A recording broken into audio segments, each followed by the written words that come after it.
Hi, this is How To's. This is the video number 6 of the MS Word series. In this video we are going to see how you can insert shapes in MS Word. A shape highlights the important item of the document. It attracts the attention of the readers for a better understanding of the content of the document. So, let's see how we can do this. To insert shapes, go to Insert and then Shapes and then select the shape that you want to use. As you can see, there are multiple shapes available here. Simply click the shape that you want to add and then draw it with your mouse. You can add as many shapes that you want.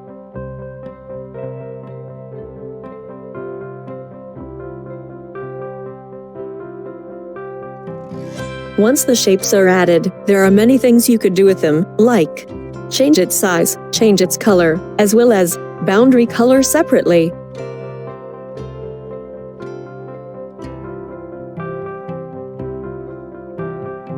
Add effects,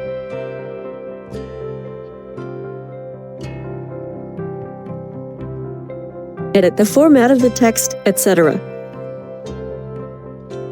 So, this is how you can add shapes in Word. Thank you, hope you learned something new today. Don't forget to like and subscribe this video.